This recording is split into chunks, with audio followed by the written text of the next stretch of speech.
Hello friends, stock market से relate करता है एक नई इंफॉर्मेशन, एक नई जानकारी के साथ आज हम डिस्कस करने वाले हैं कुछ ऐसे कंपनीज के स्टॉक्स को जो इस टाइम अपने इंट्रिंसिक वैल्यू से नीचे ट्रेड कर रहे हैं। इंट्रिंसिक वैल्यू क्या है पहले ये समझ लेते हैं, जिसे कभी कभी रियल वैल्यू भी कहते हैं। यह कंपनी के स्टॉक्स की एक्चुअल वैल्यू को कैलकुलेट करता है। ये स्टॉक ऐसे हैं जो इस टाइम बहुत ही सस्ते वैल्यूएशन पे मिल रहे हैं, तो यह राइट टाइम हो सकता है इन स्टॉक्स को फोकस करते हुए मार्केट से अच्छे रिटर्न्स बनाने का। अगर एक रिटेल इन्वेस्टर शेयर मार्केट में इन्वेस्ट करते हुए अच्छा प्रॉफिट अर्न करना चाहता है तो उसके लिए बहुत जरूरी है कि वो ऐसे स्टॉक्स को आइडेंटिफाई करे जो सस्ते दामों में मिल रहे हो। अगर हम भागते हुए स्टॉक्स में इन्वेस्ट करेंगे या पैसा लगाएंगे तो वहाँ पर हमारा प्रॉफिट मार्जिन भी हमेशा कम रहेगा और रिस्क भी ज्यादा होगा। इस वीडियो में हम जितनी भी कंपनीज के स्टॉक्स के ऊपर फोकस करेंगे उनका बिजनेस भी बहुत ज्यादा स्ट्रॉन्ग है। इन स्टॉक्स को देखते हुए यह कहना बिल्कुल भी गलत नहीं होगा कि आने वाले 1 से 2 सालों में इन्वेस्टर अपने पैसे को डबल कर सकता है। इतना दम रखते हैं ये स्टॉक्स, इसलिए जानकारी से भरपूर होने वाला है ये वीडियो। आपसे रिक्वेस्ट है बिना स्किप किए हुए लास्ट तक बने रहे इस वीडियो में, जिससे कोई भी इंपॉर्टेंट पॉइंट आपसे मिस ना हो सके। तो इस चैनल के साथ नहीं जुड़े हैं तो प्लीज सब्सक्राइब कर लीजिए और साथ ही बेल आइकन को हिट कर लीजिए, जिससे आने वाले वीडियोस की नोटिफिकेशन आपको टाइमली मिलते रहे। तो ज्यादा देर न करते हुए चलिए शुरू करते हैं। ये company roads, buildings, irrigation, water and environment, electricals, metals, mining और रेलवे का निर्माण करती है। बिल्डिंग एंड हाउसेस में industrial building, commercial building, shopping mall, IT park, sport व कॉम्प्लेक्स को भी बनाती है। रेलवे में ट्रैक बिछाना, सिग्नलिंग, कम्युनिकेशंस और रेलवे साइडिंग का भी काम करती है। कंपनी का ऑर्डर बुक 31 मार्च 2023 तक कंपनी का कुल ऑर्डर बुक 50,224 करोड़ का है, जिनमें नई परियोजनाएं हैं सब अर्बन रोड मुंबई से 1223 करोड़ का, रेवा water supply project Madhya Pradesh से 829 करोड़ का, इलेक्ट्रिकल डिस्ट्रीब्यूशन ऑर्डर लखनऊ से 693 करोड़ का, नागपुर फ्लाईओवर से 684 करोड़ का, electrical distribution order Uttar Pradesh 590 crore का, इलेक्ट्रिकल डिस्ट्रीब्यूशन बिहार 933 करोड़ का, electrical distribution cluster Uttar Pradesh 353 crore का, माइनिंग से 319 करोड़ का, रोड इंफ्रा बेंगलुरु से 275 करोड़ का, हाउसिंग यूनिट कर्नाटका से 175 करोड़ का इनको ऑर्डर मिला है। कंपनी का मार्केट कैप 15,991 करोड़ का है। कंपनी का ROC 18.7%, वहीं पे ROE 9.99% का है। कंपनी का इंट्रिंसिक वैल्यू मतलब कंपनी का वास्तविक वैल्यू जो है वो 347 रुपए है। वहीं पर कंपनी का जो करंट प्राइस है वो 255 रुपए करीब है। कंपनी का नाम है NCC लिमिटेड।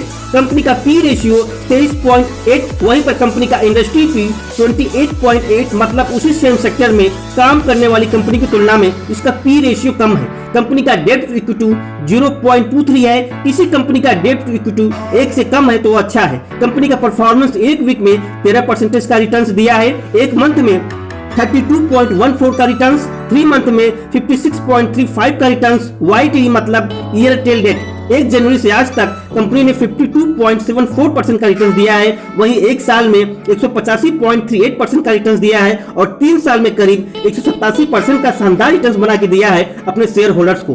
कंपनी के शेयर होल्डिंग पैटर्न में अगर देखें तो प्रमोटर की होल्डिंग मात्र 22% की है, यहाँ पर थोड़ा सा दिक्कत वाली बात है। वहीं पे FIs की होल्डिंग 23.89% की, BIs की होल्डिंग 10.52% की, वहीं पब्लिक की होल्डिंग 43.59% की है। अगर यहाँ तक बात समझ में आई हो तो प्लीज लाइक कर दीजिए। और अगला स्टॉक है इंद्रप्रस्थ गैस लिमिटेड। यह कंपनी नोएडा, गाजियाबाद, हापुड़, गुरुग्राम, मेरठ, शामली, कानपुर, रेवाड़ी और निकटतम क्षेत्रों में गैस की आपूर्ति करता है। कंपनी का ROC 26.7%, वहीं पे ROE 20% है। कंपनी का P 18 है, वहीं पे कंपनी का इंट्रिंसिक वैल्यू 620 रुपए और वहीं पे कंपनी का करंट प्राइस 438 रुपए है। कंपनी शानदार डिविडेंड भी दे रही है 2.97% का। अगर कंपनी के इंडस्ट्री रेवेन्यू ग्रोथ को देखें तो लास्ट 5 साल में 25.46% की ईयरली ग्रोथ हुई है। वहीं पे इंडस्ट्री एवरेज मात्र 31.53% की ग्रोथ हुई है। Higher than industry net income को देखें तो कंपनी लास्ट 5 ईयर में 17.84% की दर से सालाना बढ़ोतरी हुई है। वहीं पे इंडस्ट्री मात्र 10.36% से बढ़ी है। इंक्रीज मार्केट शेयर देखें तो लास्ट 5 ईयर में मार्केट शेयर 5.91% से बढ़कर 6.9% हो गई है। कंपनी के शेयर होल्डर पैटर्न में देखें तो प्रमोटर की हिस्सेदारी 45% की है, म्यूचुअल फंड की 9.04% की, अदर डोमेस्टिक इंस्टीट्यूशनल की 13.70% की, फॉरेन इंस्टीट्यूशन की 17.90% की, वहीं पे रिटेल एंड अदर की 14. 36% की है। जैसे जैसे हमारे देश की इकोनॉमी ग्रो करेगी वैसे ही बैंक भी ग्रो करेंगे, क्योंकि देश की पूरी इकोनॉमी बैंक से ही होकर गुजरती है। अगला स्टॉक्स है बैंक ऑफ बड़ौदा, जो corporate banking, international banking, small and medium उद्यमों के लिए ग्रामीण बैंकिंग, एनआरआई और ट्रेजरी जैसी विभिन्न सेवाओं प्रदान करने में लगा हुआ है। यह भारत का तीसरा सबसे बड़ा पीएसयू बैंक है, जो 1908 में स्थापित हुआ था। इसमें इंडियन गवर्नमेंट की 63.97% की हिस्सेदारी है। फाइनेंशियल ईयर 2019 में विजया बैंक और देना बैंक के विलय होने के बाद यह भारत का तीसरा सबसे बड़ा पीएसयू बैंक बन गया। अगर बैंक ऑफ बड़ौदा के ब्रांचेस की बात की जाए तो इसके पास 8,168 ब्रांच है और विदेशों में 94 ब्रांच है और पूरे भारत में 11,475 इसके पास एटीएम है। विजया बैंक और देना बैंक के विलय से फाइनेंशियल ईयर 2022 में 5500 ब्रांचों से बढ़कर इस समय 8,262 ब्रांचेस उसके पास हो गई है। कंपनी का स्टॉक पी 7.36, वहीं पे इंडस्ट्री पी 9.73 है। कंपनी का ROC 5.17%, वहीं पे कंपनी का ROE 15.1% है। स्टॉक एक जबरदस्त डिविडेंड यील्ड भी दे रहा है जो 2.05% का है। कंपनी का स्टॉक इंट्रिंसिक वैल्यू अगर देखें तो 407 रुपए का है, वहीं पे अगर इसका स्टॉक करंट प्राइस 269 रुपए का है। अगला स्टॉक है Gujarat state fertiliser and chemical limited, जो गुजरात गवर्नमेंट की पब्लिक सेक्टर कंपनी है। यह फर्टिलाइजर और इंडस्ट्रियल प्रोडक्ट जैसे प्लास्टिक, सिंथेटिक रबर और मानव निर्मित फाइबर के निर्माण में लगी हुई है। कंपनी का इंट्रिंसिक वैल्यू 432 रुपए है, वहीं पे कंपनी का करंट प्राइस 231 रुपए है। यह कंपनी डेब्ट फ्री भी है। कंपनी का स्टॉक पी 12.4, वहीं पे इसका इंडस्ट्री पी 28.2 है। इंडस्ट्री पी रेशियो यह दर्शा रहा है कभी स्टॉक का पी रेशियो कम है, वहीं पर कंपनी का पीजी रेशियो 0.56 है। कंपनी एक दमदार डिविडेंड यील्ड भी दे रही है जो 4.33% का है। कंपनी के शेयर होल्डिंग पैटर्न में अगर देखें तो प्रमोटर की हिस्सेदारी दिसंबर 2023 में 37.84% थी। एफआईज की होल्डिंग दिसंबर 2023 में 19.82%, डीआईज की होल्डिंग 3.65%, गवर्नमेंट की हिस्सेदारी 5.65% और पब्लिक की हिस्सेदारी 35.04% थी। स्टॉक्स है जेके पेपर लिमिटेड, जो 1962 में स्टेब्लिश हुई थी। JK paper office paper, coated papers और पैकेजिंग बोर्ड में लीडिंग कंपनी है। यह आज के डेट में सबसे प्रतिष्ठित कंपनियों में से एक है। कंपनी का करंट प्राइस 379 रुपीज है, वहीं इसका इंट्रिंसिक वैल्यू 985 रुपए। कंपनी का स्टॉक भी 5.69 है। कंपनी का शानदार ROC 28.5%, वहीं इसका ROE 34% का है। कंपनी डिविडेंड यील्ड दे रही है 2.11% का।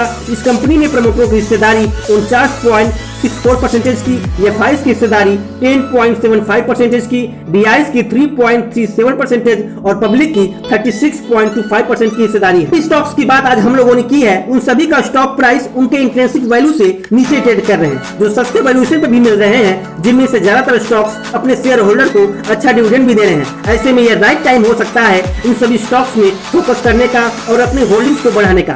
भागते स्टॉक्स में हर कोई इन्वेस्ट करना चाहता है, चाहे भले ही वह हमको महंगे दामों पर मिल रहे हों।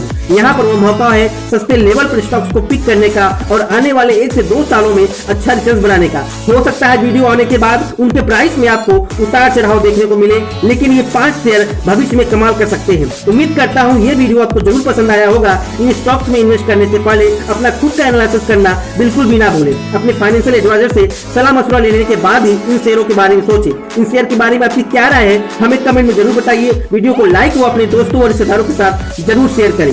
अभी तक आपने इस चैनल को सब्सक्राइब नहीं किया है तो प्लीज सब्सक्राइब जरूर करें, ताकि आने वाले ऐसे ही बेहतरीन वीडियो आपको मिलते रहे। तब तक के लिए जय हिंद।